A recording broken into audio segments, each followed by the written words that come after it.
Assalamualaikum warahmatullahi wabarakatuh. Selamat bertemu lagi dengan saya Muhnur Sotik di channel pendidikan yang masih berbagi tentang soal penilaian akhir tahun atau PAT Bahasa Indonesia untuk SMP MTS kelas 8. Ini adalah soal nomor 26 sampai dengan nomor 40 yang merupakan lanjutan dari dua video saya sebelumnya.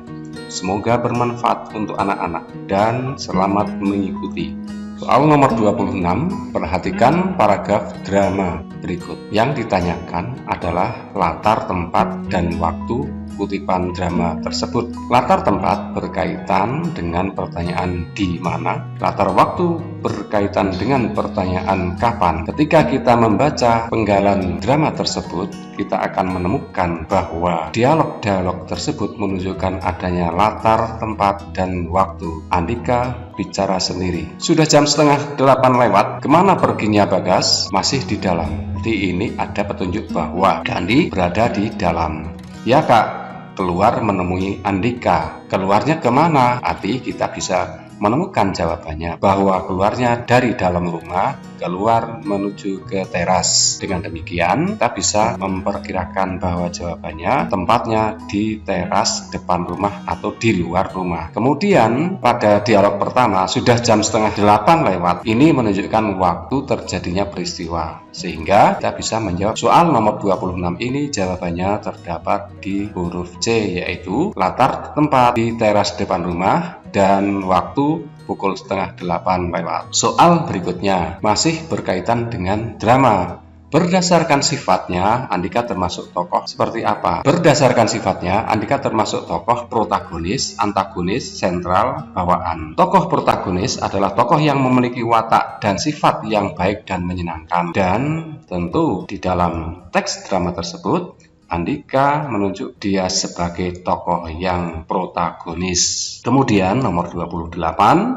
masih berkaitan dengan teks drama sebelumnya. Pada nomor 28 ini ditanyakan konflik dalam kutipan drama tersebut.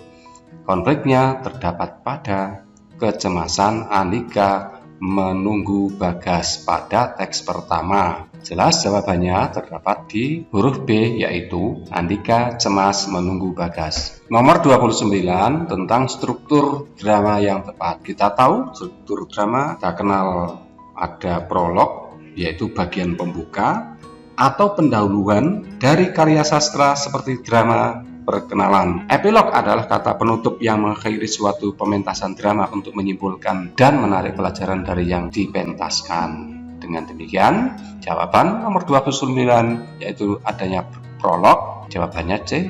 Nomor 30 yaitu struktur bagian drama yang mengenalkan tokoh, latar, dan latar belakang cerita adalah bagian prolog. Nomor 30 ini menunjukkan bahwa prolog berisi perkenalan tokoh, perkenalan latar, dan latar belakang cerita. Sehingga jawabannya jelas di soal nomor 30 adalah prolog, yaitu huruf A. Soal nomor 31, perhatikan paragraf berikut. Yang akan kita cari adalah kata ganti yang tepat untuk mengisi bagian yang rumpang. Kalau kita membaca secara keseluruhan dan membaca opsi atau pilihan jawaban, maka kita harus memilih huruf B, yaitu kamu, kita, dan saya. Kamu untuk bagian pertama, kemudian kita bagian kedua, kemudian saya bagian ketiga.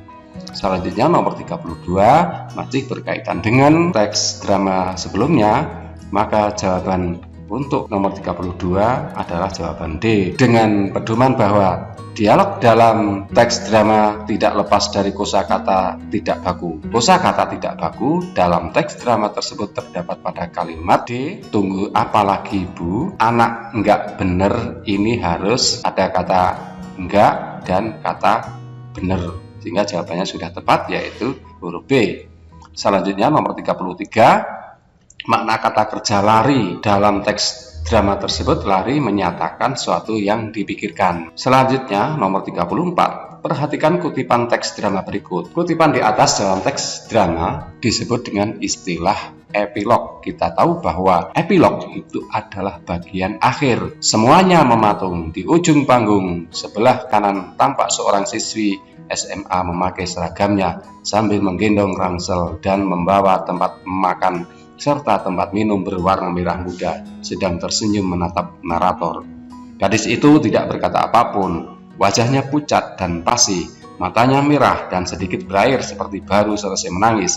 Musik tegang berbunyi, lalu suara lagu Jawa berputar lirih seiring dengan lampu yang berkelip-kelip dan perlahan meredup. Lampu mati dan tirai tertutup.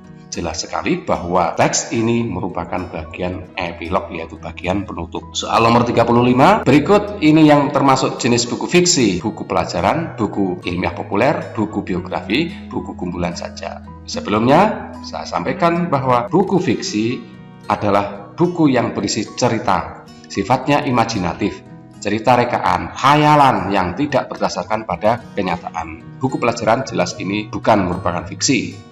Buku ilmiah populer bukan fiksi, buku biografi juga bukan fiksi. Yang merupakan fiksi yaitu kumpulan saja. Selanjutnya bertentangan dengan soal nomor 36. Berikut ini yang termasuk jenis buku yang non-fiksi. Jawaban kita pada huruf D. Antologi cerpen termasuk buku fiksi, novel termasuk buku fiksi, kemudian antologi puisi juga termasuk buku fiksi. Yang merupakan jenis buku non-fiksi yaitu laporan penelitian. Nomor 37, kalimat tak langsung di atas apabila diubah menjadi kalimat langsung. Kalimat langsung dan tidak langsung tidak sekadar makna yang kita lihat, tetapi tanda baca pun harus kita perhatikan. Dengan memperhatikan tanda baca, kita bisa menentukan mana yang betul dan mana yang salah. Di dalam jawaban A, dimulai dengan tanda petik tunggal di atas, kemudian juminten, koma, berhentilah membohongiku, kemudian sudah cukup pengorbananmu selama ini, titik dahulu, kemudian tanda petik. Rupa-rupanya jawaban ini adalah jawaban yang benar sesuai dengan makna yang terdapat di dalam kalimat nomor 37. Selanjutnya 38, unsur-unsur penting sebagai daya tarik buku non-fiksi adalah kelogisan argumen. Mengapa bukan tema? Mengapa bukan amanat? Mengapa bukan alur? Tema, amanat, alur terdapat di dalam buku fiksi, merupakan daya tarik buku fiksi. Selanjutnya nomor 39, bacalah teks berikut dengan saksama. Perbaikan penggunaan ejaan pada kalimat tersebut yang benar, yaitu Pak Rifki naik taksi. Kata taksi mestinya tidak menggunakan X, tetapi menggunakan KS. Demikian juga apotik mestinya menggunakan apotek. Yang terletak di sebelah utara terminal bus Selo Aji mestinya terminal huruf kapital, bus bukan bis, Selo Aji sudah benar, sehingga jawabannya yang tepat adalah C. Soal nomor 40 berkaitan dengan penggunaan tanda baca. Soal menggunakan tanda baca tidak tepat. Kita diminta untuk memperbaiki tanda baca yang digunakan. Bisa menambahkan, bisa menghilangkan, tetapi tampaknya dalam contoh kalimat tersebut kita menambahkan, yaitu tolong ambilkan pensil, koma, penghapus, koma, dan penggaris itu. Mestinya ini dimulai dengan tanda tik. Kemudian masing-masing setelah kata penghapus menggunakan koma dan penggaris itu, koma, nak sudah betul. Kemudian kata Pak Heru seharusnya tidak menggunakan tanda petik. Demikian, mudah-mudahan bermanfaat. Assalamualaikum warahmatullahi wabarakatuh. Silakan tekan jempol ke atas. Yang tidak suka silakan tekan jempol ke bawah. Bagi yang baru saja mampir di channel ini, silakan subscribe. Bagi yang belum, saya doakan semoga cepat subscribe. Terima kasih.